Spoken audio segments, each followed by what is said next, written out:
Bonjour à tous, une petite vidéo rapide sur les nouveaux bus à Chiang Mai que j'avais pas trop eu l'occasion de tester jusque là. Je les ai vus, je vous ai fait un article mais je les avais pas testés.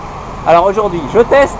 Alors ils sont assez pratiques, il y a 3 lignes différentes qui permettent notamment d'aller à l'aéroport, à la station de bus principale ou à la station de bus pour aller dans les petites provinces plus au nord qui sont beaucoup moins nombreuses. Il est aussi pratique pour aller au centre Promenada à l'immigration, même s'il paraît que l'immigration devrait pas tarder à redéménager à côté de l'aéroport. Ça coûte 20 bahts, le seul petit peut-être c'est qu'il y a de l'attente, à peu près 20 minutes ou une demi-heure selon les lignes entre chaque bus. Je suis au marché Barorod, je veux prendre le bus R3 pour me rendre à l'aéroport. Il arrive là-bas au bout, je ne sais pas si vous le voyez. Montez. Ça se passe. Allez clap. Ça coûte 20 bahts. Donc il y a un système de carte, mais moi j'ai pas de carte. Il m'apporte mon ticket. Chiang Mai Airport. Voilà, donc là j'ai mon ticket, vous voyez, c'est un ticket à 20 bahts. Et donc là, la ligne numéro 3, donc elle va de l'aéroport à Niman, en passant par la vieille ville, le marché Barorod, d'où moi je suis, et le Night Bazaar. Donc moi je vais le faire dans l'autre sens. Alors, faire une petite visite du bus quand même. Voilà, donc vous voyez, là il n'y a personne dans le bus. Ces bus sont lancés il y a à peu près un mois.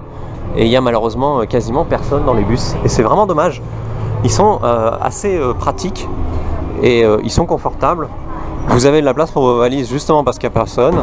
Et au Night Bazaar, donc, où on est passé juste avant, qui était l'arrêt juste avant, vous pouvez connecter les lignes R1 et R2 qui s'arrêtent toutes les deux au Night Bazaar. Par contre, si vous connectez les lignes, vous payez 20 bahts à chaque fois pour chaque ligne. Alors vous voyez, quand vous montez, ils vous demandent votre arrêt parce qu'ils les notent. Si jamais il n'y a personne qui s'arrête et personne qui attend, bah, le bus continue et ne s'arrête pas. Donc il y a encore un préposé, mais je pense qu'à terme les préposés vont disparaître, remplacés par la machine bleue qui est là-bas derrière, où on peut mettre des pièces et des billets. Et puis peut-être que tout le monde aura une Rabbit Card dans quelques temps. Rabbit Card qui est une carte de paiement que vous scannez, qui est de plus en plus répandue en Thaïlande, qui a démarré dans le métro aérien, le BTS de Bangkok, et qui se répand de plus en plus dans des bus, des nouveaux bus qui sont mis en place comme celui-ci, comme ceux qui étaient prévus à Phuket mais qui n'ont jamais été mis en circulation réellement. Mais on ne sait jamais, ça arrivera peut-être. Et puis un certain nombre de grandes chaînes de restaurants ou de magasins. Dans les restaurants, vous avez notamment le McDo, c'est pas une référence, mais le McDo qui prend les paiements par Rabbit Card. Allez, le paiement de la Rabbit Card, c'est ça. Et apparemment, vous avez du Wi-Fi aussi dans ces bus. Ici, le Wi-Fi, CM Transit Free Wi-Fi. On va essayer de voir si ça marche. Connecting. Apparemment, je suis connecté. Waouh! Du coup, je vais voir si ça marche. Thailandie.com. Je vais recharger ma page. Ouais. Ah ouais, le Wi-Fi marche. Et du coup, vous pouvez consulter des sites super intéressants, comme ici, le site de Thailandie.com qui a fait un article le 30 mai, c'est-à-dire il y a un mois, quasi pile poil, sur les nouveaux bus très pratiques de Chiang Mai, avec une photo du bus, les plans des bus. Donc je vous mets le lien vers cet article que j'ai écrit moi-même il y a un mois, mais j'avais pas testé encore. Dans la description de cette vidéo, vous retrouverez les plans de chaque ligne. Alors pour être complet, je dois quand même dire qu'il y a une application smartphone que j'ai téléchargée, que je viens de lancer là, qui s'appelle CM Transit, CM pour Chiang Mai, Transit pour Transit. Par défaut, elle est en thaï, donc on peut changer la langue ici, anglais. Vous avez une carte, c'est le seul intérêt pour moi de cette application, cette carte que vous pouvez zoomer, dézoomer, avec les différents arrêts et qui vous localise. Donc là vous voyez où je suis, sachant que moi je vais à l'aéroport, donc je suis pas loin d'être arrivé. Mais pour le reste, bon, je vais vous montrer le menu quand même, mais pour le reste elle est vraiment pas pratique. Enfin bref, pour moi cette application elle est vraiment pas très utile parce que c'est pas forcément très lisible comme carte dans Google Maps quand ils ont mis toutes les lignes ensemble. Les cartes que moi j'ai mis dans mon article sont plus lisibles. Je pense que cette application va évoluer et qu'elle deviendra intéressante, mais à l'heure d'aujourd'hui, franchement, elle apporte pas grand chose de plus. Là, on est au niveau du Central Airport Plaza, qui est un des grands centres commerciaux de Chiang Mai. L'aéroport est un tout petit peu plus loin.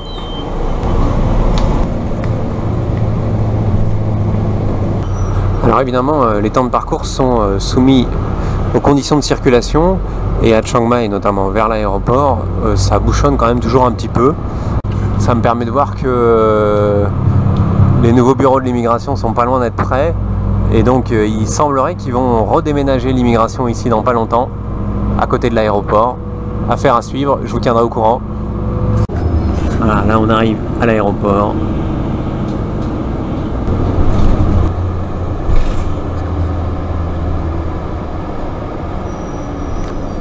Voilà, donc ça aura pris une grosse demi-heure hein, quand même pour faire ce trajet du marché Baron-Roth jusqu'à l'aéroport.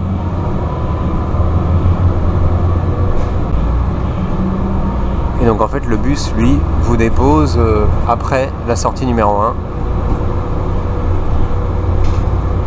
C'est là aussi que vous pourrez le reprendre. Vous voyez là. Là-bas devant il y a un autre bus, il va nous déposer là. L'aéroport est là et le bus vous dépose un peu là-bas. Donc vous aurez quand même un peu de marche, il vous dépose pas directement à une entrée. C'est un peu dommage. Voilà, on est arrivé à l'aéroport. Allez, vous avez un autre bus qui attend pour repartir. C'est de là qu'il faudra prendre le bus si vous voulez repartir. L'aéroport est là. Vous prenez la sortie numéro 1 qui est la sortie qui est droit là devant. Vous marchez, vous marchez, vous marchez. Vous arrivez ici. Vous prenez le bus. Enfin, vous montez dans le bus. Vous payez vos 20 bahts et il vous déposera sur un des arrêts de la ligne. Donc le bus, c'est le R3, celui qui va à l'aéroport. Comme vous pouvez le voir, quand on le prend depuis l'aéroport, il y a beaucoup plus de monde dedans. Par contre, prévoyez un pull si vous montez dans ce bus parce que la clim est quand même un peu fraîche.